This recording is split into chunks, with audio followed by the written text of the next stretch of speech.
Et c'est parti, nous sommes à présent sur le stand numéro 60 avec le pôle local économique solidaire avec une représentante de ce stand. Bonjour. Je vais vous laisser avec votre micro. Vous allez bien ? Bien, merci. Alors, quel est votre prénom, votre nom ? On veut tout savoir de vous. Donc, Valérie Méret. Je suis artisan d'art en sellerie-maroquinerie. D'accord. Installée à Saint-Chartier. Et j'ai bénéficié donc des services du pôle local d'économie solidaire pour mon installation. Alors là, vous êtes en plein cœur du Berry, Saint-Chartier, le Berry historique, pas très loin de Nohant. Et avec un savoir-faire, vous parliez du cuir, puisque le cuir, on se souvient, dans l'Indre, avait une grosse importance à une certaine époque. Tout à fait. C'est un peu une région du cuir. Je crois que c'est l'Euvroux, plus exactement. Il y a l'Euvroux, il y a Issoudun, il y a pas mal de choses dans la région centre. Et ma foi, le hasard a fait que j'ai atterri dans cette région, mais mon métier étant celui-ci. Et justement, je m'y trouve très bien. Alors, qu'est-ce qui vous a poussé à vouloir travailler le cuir ? Oh, ça remonte à loin. Je veux tout savoir. Je suis diplômée depuis plus de 20 ans, donc j'ai travaillé dans une très grande maroquinerie de luxe pendant 10 ans. Oui. Et suite à des problèmes de santé, j'ai dû arrêter. Et pendant presque 10 ans. Et donc là, j'ai fini par me mettre à mon compte et à faire principalement de la création, du sur-mesure. Je propose beaucoup de sur-mesure. Je veux que les gens se fassent plaisir et puissent avoir des objets, de la couleur, de la forme dont ils ont envie. Alors, votre lien avec le pôle local économique solidaire, expliquez-nous ce lien, puisque je crois que vous êtes une auto-entrepreneuse. Tout à fait. Eh bien, j'ai accédé au service donc, du pôle local d'économie solidaire au moment où j'ai voulu m'installer. J'y suis allée donc pour me renseigner et j'ai été donc épaulée par les parrains qui nous conseillent dans notre activité.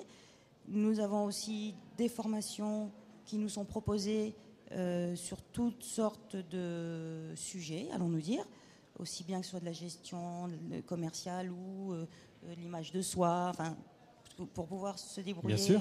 C'est important aujourd'hui, la communication et l'image. C'est très important. Et puis, bien sûr, aussi, j'ai bénéficié de la cagnotte. La fameuse cagnotte, la fameuse cagnotte, qui est à 0% jusqu'à 3 000 euros. Et ce n'est pas négligeable pour personne, je pense. Alors, l'auto-entrepreneur, est-ce quelque chose qui vous a fasciné et qui continue à vous fasciner ? Est-ce facile de devenir auto-entrepreneur ? Oui, c'est facile de devenir auto-entrepreneur. Suivant les métiers, bien sûr, il faut des diplômes. Bien sûr. Donc le cas ne s'est pas présenté pour moi. Mais c'est surtout un côté... Je suis atteinte d'une fibromyalgie, une maladie qui ne se soigne pas. D'accord. Et le statut de l'auto-entrepreneur permet justement de ne pas être trop inquiet quant aux charges qui vont tomber à la fin du mois. Si j'ai des problèmes de crise qui me reviennent et que je suis obligée de me reposer, je ne vais pas être productive et je ne payerai des charges que sur mon chiffre d'affaires. Ça, c'est une bonne chose. C'est vrai que c'est une belle règle. C'est un grand soulagement, surtout quand on est petit, on est artisan. Alors, on va à présent se tourner vers votre table. Donc ça, ce sont vos fabrications. Voilà, ça c'est une création. D'accord. Il y en a une autre ici, des formes différentes. Je fais tout objet en cuir, hors vêtements et chaussures. Je répare, je rénove et je fais surtout du sur-mesure au niveau forme et couleur. Alors ça veut dire qu'on vient chez vous, on vous dit voilà, j'ai besoin ou j'ai envie de tel objet, de telle couleur. Est-ce que vous pouvez me le fabriquer ? Tout à fait. En fonction de ce qu'on me demande, en général, on peut le fabriquer puisque le cuir est une matière qui se prête vraiment à toutes sortes de travail. À tous les délires. À tous les délires, exactement. Et quel est le plus bel objet qu'on vous a demandé jusqu'à présent ? Parce que là, il y a ce sac qui est magnifique. Mais quel est l'objet qui vous a le plus plu à travailler ? Vous allez me dire tous. Oui. En général, c'est ce qu'ils disent. Parce qu'en artisanat, chaque objet, même si je faisais 3 fois le même sac, chacun a son histoire au moment de la fabrication. Donc il y a une âme dans chaque objet. Et Donc ils sont tous intéressants. Mais bon, j'ai notamment un étui iPad que j'ai fait récemment. Il est sur les étagères du showroom. D'accord, très bien. Mais bon, ils sont tous intéressants. Chaque objet est différent, on ne s'ennuie jamais, on change tout le temps de produit. Donc. Et comment vous voyez l'évolution de votre auto-entrepreneur demain? Parce que je crois que l'auto-entrepreneur, c'est 3 ans maximum. Et au bout de ces 3 ans, on passe un autre cap.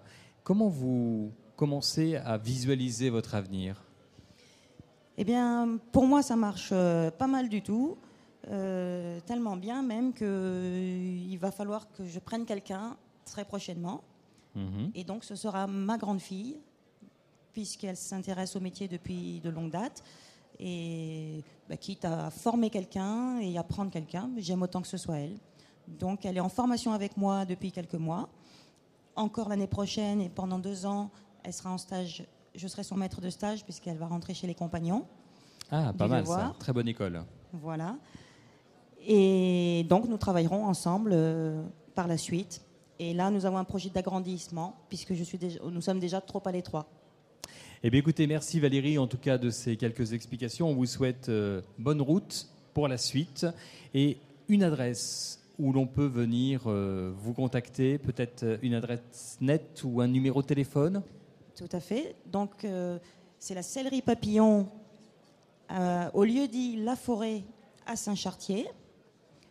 Et l'adresse mail, papillon au pluriel, le chiffre 1, @orange.fr. Et j'ai aussi un site récemment créé qui est donc www.sellerie-du6 maroquinerie-du6 indre.fr. Et puis merci aussi au stand 60, le pôle local économique solidaire, de vous accueillir aujourd'hui. Et puis si vous souhaitez des informations, si demain vous souhaitez vous aussi, pourquoi pas, ouvrir votre auto-entrepreneur et que vous avez besoin d'un financement et surtout de conseils, c'est ce qui manque souvent le plus, eh bien vous venez ici sur le stand numéro 60.